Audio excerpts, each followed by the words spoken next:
نحمده ونصلي على رسوله الكريم أما بعد فأعوذ بالله من الشيطان الرجيم بسم الله الرحمن الرحيم يا أيها الذين أوتوا الكتاب آمنوا بما نزلنا مصدقا لما معكم من قبل أن نطمس وجوها فنردها على أدبارها أو نلعنهم كما لعنا أصحاب السبت وكان أمر الله مفعولا إن الله لا يغفر أن يشرك به ويغفر ما دون ذلك لمن يشاء ومن يشرك بالله فقد افترى إثما عظيما ألم تر إلى الذين يزكون أنفسهم بل الله يزكي من يشاء ولا يظلمون فتيلا انظر كيف يفترون على الله الكذب وكفى به إثما مبينا صدق اللہ العظیم۔ ترجمہ: اے اہل کتاب، ایمان لے آؤ اس پر جو ہم نے نازل کیا ہے، جو تصدیق کرنے والا ہے معکم من قبل لما معکم، جو تمہارے پاس ہے، قبل اس بات کے کہ ہم تمہارے چہروں کو مسخ کر دیں اور پھر اس کو لوٹائیں تمہاری پیٹھوں پر، یا لعنت بھیجے ان پر جیسے لعنت بھیجی اصحاب سبت والوں پر، اور یہ اللہ کا معاملہ طے شدہ ہے، بے شک اللہ نہیں معاف کرتا کہ اس کے ساتھ شریک کیا جائے، اور معاف کرتا ہے جو اس کے علاوہ گناہ ہو، اور جو انسان اللہ کے ساتھ کسی کو شریک ٹھہراتا ہے اور وہ اللہ پر بہت بڑا بہتان باندھتا ہے۔ کیا نہیں دیکھتے آپ ان لوگوں کی طرف جو اپنے آپ کو پاکیزہ ثابت کرتے ہیں، بلکہ اللہ جس کو چاہتا ہے پاکیزہ بناتا ہے، اور اللہ کے یہاں نہیں ظلم کیا جاتا دھاگے کے برابر۔ دیکھ تو کیسے کیسے بہتان باندھتے ہیں اللہ پر، اور یہ کھلا ہونے کے لیے یہی بات کافی ہے۔ یہ آیت کا ترجمہ تھا۔ اب یہاں سے تفسیر ہے سورہ نساء آیت نمبر 47 سے لے کر آیت نمبر 50 تک۔ اہل کتاب کا تذکرہ چل رہا ہے، ان کی مذمتوں کا بیان چل رہا ہے کہ اللہ فرماتے ہیں اے اہل کتاب، یعنی یہودی اور عیسائی، ایمان لے آؤ قرآن پر، بما نزلنا، جو ہم نے نازل کیا، جو ابھی نازل ہوا ہے وہ قرآن کریم، اس پر آپ ایمان لے آؤ، کیونکہ اس میں کوئی نئی باتیں نہیں آئی۔ مصدق لما معکم، جو تمہارے پاس ہے، یعنی جو تورات ہے، جو انجیل ہے، جو زبور ہے، اور جو صحیح معنوں میں ہے، ان کی یہ تصدیق کرتا ہے، یہ ان کے خلاف نہیں ہے۔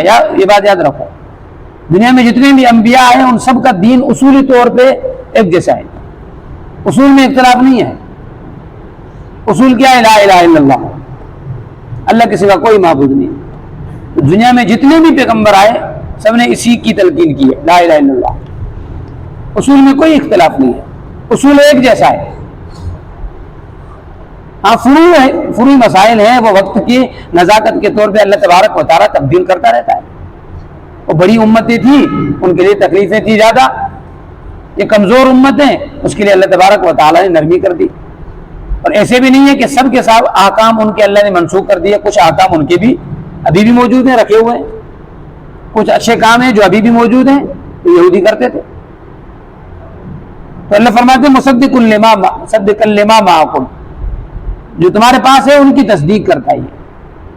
جیسے دوسری آیت میں بھی آتا ہے یا اہل الکتاب، اے اہل کتاب، قد جاءکم رسولنا، تمہارے پاس جو رسول آیا ہے، یبین لکم کثیرا، تمہارے لیے واضح کرتا ہے اس چیز کو جو تم نے چھپا دی کتاب میں، مما کنتم تخفون، ویعفو عن کثیر، اور بہت سی چیزیں درگزر کرتا ہے، یعنی وہ بیان نہیں کرتا، تو کوئی نئی باتیں نہیں کرتا، یہ تمہارے کتاب کی تصدیق کرتا ہے، تمہارے کتاب کے خلاف نہیں ہے وہ۔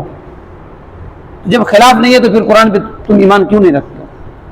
ہم تو ان پر ایمان رکھتے ہیں۔ اور علماء فرماتی ہیں یہ آیت ختم نبوت پر بھی تقاضا کرتی ہے کہ آخری کتاب اس کے بعد کوئی، کیونکہ جو بھی رسول آیا پہلے والے رسول کی تصدیق کرتا تھا، جو بھی کتاب آئی پہلے والی کتاب کی تصدیق کرتی ہے۔ انجیل نے تورات کی تصدیق کی اور قرآن کریم نے انجیل کی تصدیق کی ہے، تورات کی سب کتابوں کی تصدیق کی، جو نبی آتا تصدیق کرتا تھا۔ تو اگر پیغمبر کے بعد کوئی نبی ہوتا تو اس کا یہاں پہ تذکرہ ہوتا، اور وہ نبی علیہ الصلوۃ والسلام کی تصدیق کرتا، نبی ہے ہی نہیں، اس کا ذکر ہی نہیں یہاں پہ۔ من قبل ان نطمس، اس بات سے پہلے کہ تمہارے چہروں کو اللہ مسخ کر دے۔ قرآن پہ ایمان لے آؤ، یہ کوئی نئی کتاب نہیں ہے، تمہاری کتاب کی تصدیق کرتا ہے۔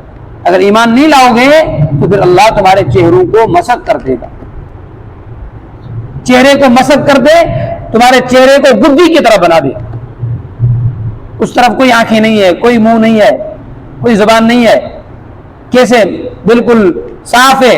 اللہ فرمائے تمہارے چہرے کو بھی ایسے، کیا اس کا مطلب یہ ہے کہ ابھی جو تمہارا چہرہ ہے وہ چھاتی کی طرف لگا ہوا ہے، تو پھر مجھے دیر نہیں لگے گی کہ اس چہرے کا رخ اس طرف کر دوں؟ اللہ کو دیر لگتی ہے؟ فإن له كن فيكون، فنرد على ادبارهم، لوٹا دیں ہم ان کو پیٹھ پر، او نلعنهم، یا ان پر لعنت کریں، کما لعنا اصحاب السبت، جیسے سبت والے یعنی ہفتے والے۔ بحر کلزم، وہاں پہ ایک یہودیوں کا ایک فرقہ تھا، ایلہ وہ جگہ کا نام ہے، ان کی بندرگاہیں ہیں وہاں پہ۔ تو اللہ تبارک و تعالیٰ نے، وہ مچھلی کا شکار کرتے تھے، سمندر کے کنارے پہ تھے، مچھلی کا شکار کرتے تھے، اسی پہ ان کا گزر چلتا تھا۔ تو اللہ نے ان کو کہا کہ آپ پورا ہفتہ شکار کرو، صرف ہفتے کے دن شکار نہ کرو، کیونکہ یہ ان کی عبادت کا دن تھا، یہودیوں کی عبادت کا دن ہفتہ ہے، لہذا آپ اس دن کچھ بھی نہ کرو، پورا دن چھوڑ دو۔ انہوں نے بات نہیں مانی، وہ کوئی ہیلا کرتے تھے، بہانہ کرتے تھے، تو اللہ تبارک و تعالیٰ نے ان کے اوپر عذاب نازل کر دیا، لعنت بھیج دی۔ قرآن میں آتا ہے وَجَعَلَ مِنْهُمُ الْقِرَدَةَ وَالْخَنَازِيرَ، اللہ نے بعض کو خنزیر بنا دیا اور بعض کو بندر بنا دیا۔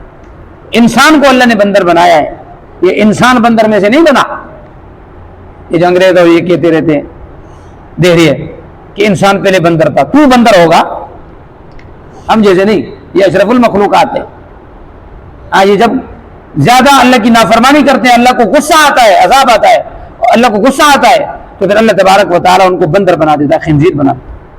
جو ان کے بڈھے تھے اللہ نے ان کو خنزیر بنایا، اور جو ان کے جوان تھے اللہ نے ان کو بندر بنایا۔ 3 دن تک وہ بندر رہے، خنزیر رہے، 3 دن کے بعد وہ اللہ تبارک و تعالیٰ نے ان کو ختم کر دیا۔ پھر بخاری کی حدیث ہے کہ آپ نے فرمایا میری امت کے آخری زمانے میں بھی لوگ بندر بن جائیں گے، ان کے چہرے مسخ ہو جائیں گے۔ تو صحابہ نے پوچھا اللہ کے حبیب وہ کافر ہوں گے کیا؟ آپ نے فرمایا نہیں، یصلون ویصومون ویحجون، وہ نماز بھی پڑھیں گے، روزہ بھی رکھیں گے، حج بھی کریں گے، نیکی والے کام کر رہے ہوں۔ بخاری کی حدیث بتا رہا ہوں آپ کو۔ تو کیا ہوگا، کیوں چہرے مسخ کیے جائیں گے؟ فرمایا وہ گانے بجانے کے شوقین ہوں گے۔ یہ آج میں نے پڑھا اور پہلی مرتبہ میں نے یہ حدیث پڑھی، میرے پاس کتاب موجود ہے، تفسیر ذخیرۃ الجنان، مولانا سرفراز خان صفدر رحمۃ اللہ علیہ۔ رات کو ٹیلی ویژن چلا چلا کے سو گیا ہوگا، صبح اٹھے گا تو اس کی شکل بندر جیسی ہوگی۔ آپ دیکھ لیں، ہمارے اندر یہ بیماری ہے، بچے ٹیلی ویژن چلا چلا کے سو جاتے ہیں، صبح اٹھتے ہیں۔ موبائل، آج کل ٹیلی ویژن نہیں ہے تو موبائل ہے، تو یہ آخری زمانہ ہے، کہیں ایسا نہ ہو کہ ہمارے چہرے بھی تبدیل ہو جائیں، اللہ سے پناہ مانگو۔ اللہ تبارک و تعالیٰ نے ان کے لیے ہفتے کے دن کی چھٹی کروا دی، اور ہمارے لیے کیا ہے؟ جمعے کا دن ہے۔ یا ایھا الذین آمنوا اذا نودی للصلاۃ من یوم الجمعہ فاسعوا الی ذکر اللہ وذروا البیع، جب جمعے کی پہلی اذان آ جائے تو اللہ کے ذکر کی طرف دوڑو، وذروا البیع، بیع کو چھوڑ دو، کاروبار کو چھوڑ دو۔ تو آپ بتاؤ، دل پہ ہاتھ رکھ کے بتاؤ، ہم یہودیوں کی طرح ہیلا کرتے نہیں کرتے؟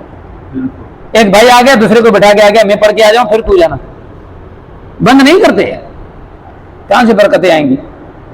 جیسے وہ ان کے اوپر عذاب آیا، ایسے ہمارے اوپر بھی عذاب چل رہا ہے۔ رزق کی تنگی عذاب نہیں ہے، رزق تو کفر تک پہنچا دیتا ہے فقیری انسان کو۔ یہ کیا ہے؟ اللہ سے دور،